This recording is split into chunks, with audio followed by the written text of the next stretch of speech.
Hey guys, quick video. I was hoping to do a little bit more on my car today, but I've come around to friends slash neighbours. Some of you may remember this car. This is an N12 engine and a R56 Mini one. So we did the timing chain on this a little while back. Now, problem is, it's losing water. So couple of things to check out on these engines. One is the water pump, which is down there somewhere. The other thing is the thermostat housing, which is down in there. And you've got all this lovely octopus of cables that we're going to try and get away and take out. But down in there, and I don't know if you can really see. See if we can see. Yeah, you can just see sitting down just in here on the top of the gearbox. Not that it's focusing on that, but there you go. It's quite wet down there. And it seems so I'm thinking we've got a problem in the thermostat housing, so we're going to try and get all the bits and pieces off and get to that and take it out. So got most of this undone, most of the loom undone. We've got all the coil packs undone at the moment, and the exhaust valve solenoids undone. Hopefully I don't have to go and undo all of the blooming injectors, but we'll see what we can get away with. We've got some temperature sensors here to undo. There's another one down here, and hopefully we can just pull it away this way a little bit and get to it. But we'll see how we do. You won't see half this because unfortunately I'm trying to hold a phone, so we'll see what we can do. I'll show you all the bits I had to do. Quick update. So I've got all these sensor plugs off. They're a right pain in the ass because all of the clips that you have to get to are underneath or hidden away. But what you have to get to is you have to get to this part of the clip here and lift it. So lift it away from or move it away from the plug itself, because that catches on underneath. So it's got to come up towards this. I just used a little flat blade screwdriver, felt around and got in there. So we've got those off. This is obviously here, this is the thermostat housing we're trying to get at. And we're trying to move everything out of the way. So we've just got a couple of cables down here that we can try and get out of the way, and hopefully we can then move that. So let's see what we need to do to unplug these. One just there and a big one here. So this is the O2 sensor, I think it's the top one, and I think this connects, no sorry, this is the secondary O2 connects sensor, and this is the pre-cat, post-cat. Okay, so we've got the wiring loom off, not completely, but it's out the way enough. So we're just now undoing all of the water pipe clips. So I'm just using a pair of what I call monkey grips, plumber's grips, I don't know what you call them, but there is a special tool you can buy to get these, and trust me, I've used one before. They are brilliant. If you haven't got one and you're doing these sorts of jobs, if you're doing this once, maybe you can get away with it, but even still, yeah, probably well worth the money. Really, really good. Anyway, we've got all the big ones off. We're going to pull those pipes off. As you can probably see down there now, down here, there is a lot of water down here.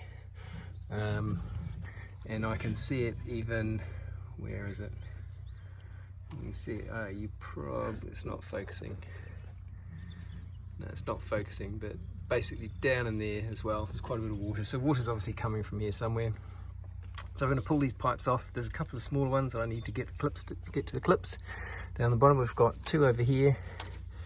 I think there's another one somewhere in there that I need to find.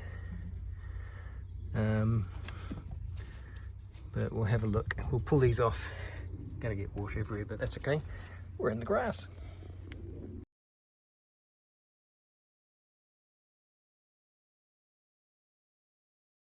Right, is this the part where everybody screams? So we've got everything off except, so you can see plastic moulding here. I'll try and, sorry, it keeps focusing on my hand.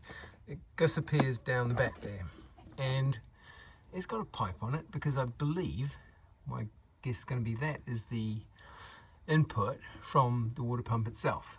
but it's under the intake, isn't it?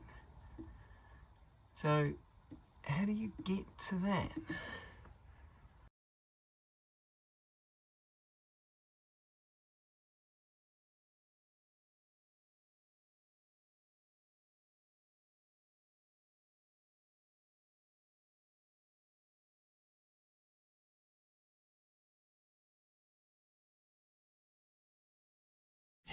Right guys, so I was just trying to show you how to try and get, this is the clip I was trying to show you how to get out in the car, but it was a bit too difficult with the camera, so I'm going to show you here. So this is the thermostat housing here. This goes up against the head, so what we were doing is looking at it this way. So the head's here, and then this here would have an O-ring on it, and that slides into this crossover pipe, sits in it like that. That goes in, he says, basically goes in like that somehow there, and then this clip goes in. Where am I? Just make sure I got it around the right way. It doesn't look quite right. There we go. That's a bit more like it, like this. So this clip goes through this and then through into that slot in there, and that just pushes down, and what you've got to do is get something in there, pull this out, try not to lose it, unless if you order another pipe this will usually come with it, so don't worry about it too much, but that is what holds that together. Like I said, it goes like this and like that, and you're going to push that back down and in. So that's how that piece works. Typically I think if you're replacing this, you may as well try and replace this, because if this is broken then this is probably brittle, and I was just unfortunate. I managed to pull this out once and it was okay. Second time that all came apart. It's been a pain in the bum. Anyway, we've got it all out. Now it's time to put it all back together. Right guys, we're back on the mini thermostat housing. We've put the original one back in. I've already put it in, I'm afraid. I didn't have the camera with me to start with, but what I've done is put a bit of, if you've got silicone spray, put it around the O-ring to try and push that in, get the clip in. I've put these in, tightened them up 8 Newton meters, and I'm thinking that could be part of the problem, because certainly when I took this off, the third one down this side here was, it was very loose. Like I hardly had to pull on the spanner. I just moved it slightly and it came undone. So I'm hoping that that was the problem. Excuse me. So now we've just got to work out where all the hoses, where I put all the hoses and where they go, and hopefully we get them all in the right place, and we can put this thing back together. Obviously we've got this lovely spaghetti of the other bit to do, but hey, there you go. I'll put you on time lapse for this as well.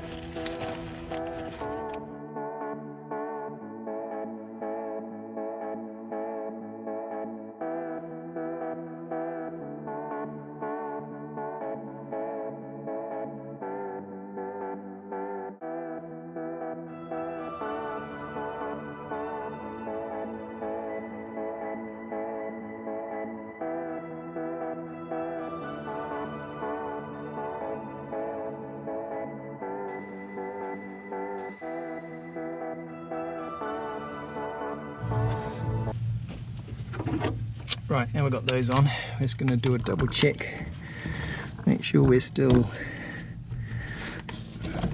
yes, if I can get this in there with these pipes on. It's a little bit harder when the pipes are on. Just going to do a double check of the tension. Yep, good there. This one will be interesting to get to because it was, yeah, a little bit harder this one with getting it with the pipes in the way. See if we can get to it.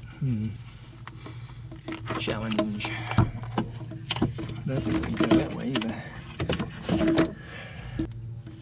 I can't quite get to that. I need to. Let's just try this one. Yep, we're good.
this is the old one here, and the crack, you can actually see it here.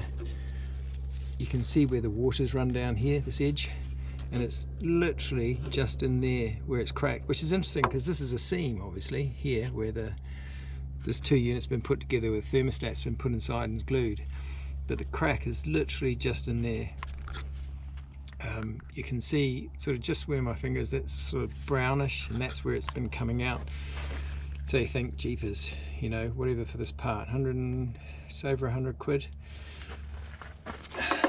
just because that piece is just very fine too. It took a while to find that, but it wasn't obvious when we first took this out, so we put it back in to have a look and see what we could find, and sure enough, that's where it came from. So you think that the seal's good, thermostat's probably still good, but